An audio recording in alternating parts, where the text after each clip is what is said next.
Hello everybody, zhaopow here, and today we are going to be starting our second episode of Mind Physics. Some of you liked it, some of you didn't. Today's episode, as we can call it, or part, we will be going over redstone. Now, redstone I won't be going over like gates and stuff, but I will be going over the basics of like knowledge and stuff.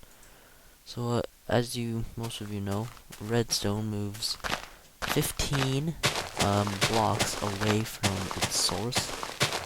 As you can see here by the upward piston at 15 blocks and the downward piston at 16.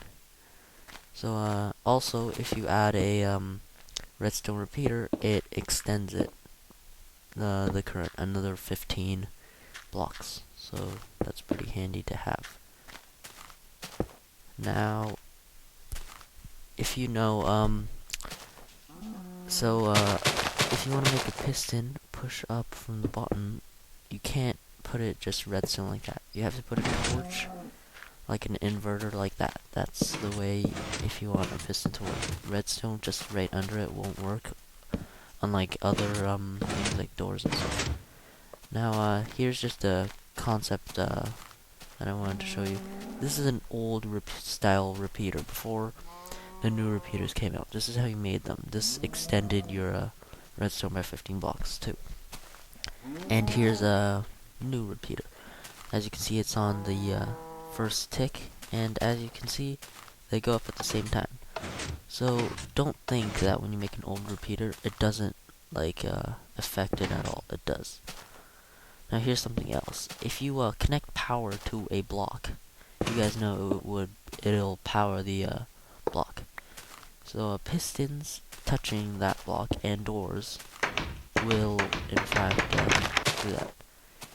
Here's another thing. If you want to make pistons go up from a lot of pistons go up at the same time, doing this, putting them right next to it won't work. You will need to put another level on top of redstone, like this. It just works out that way.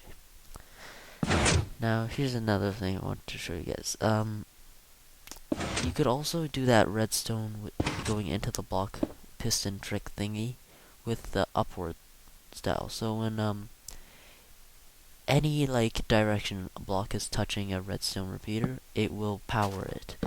It powers all for 6. No wait, I don't know. Oh yeah, 6 blocks around it. So if you connect anything to those, but it can't be redstone directly. Redstone torches will not power redstone through bricks or blocks, whatever you can call them. So yeah, just keep that in mind when making redstone and stuff. Another thing you want to keep in mind is that when you power a block and you put a redstone torch on it, it will invert it. This is a simple redstone inverter. And as you can see, if you connect it straight on, it will not invert it. The redstone torch will just add to it. And as you can see, just anywhere on the block, even on the bottom, but you can't put a torch at the bottom of it.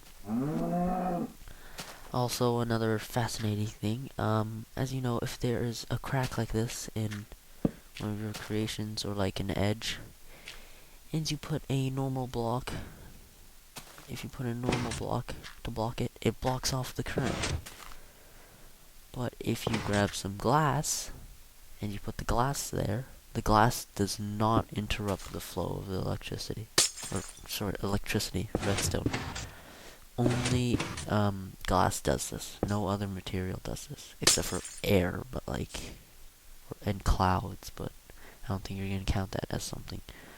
So I hope you liked this episode. I know it wasn't as long as the last episode, but I was just covering the basics of redstone. And if you liked it, please give it a like, because I'll know if you guys like it, and I'll do more. But if you don't, then dislike it. And but if you really liked it and you want to favorite it, go ahead. But I don't really care. So yeah, that's the second episode of Mind Physics, and I will see you guys next time.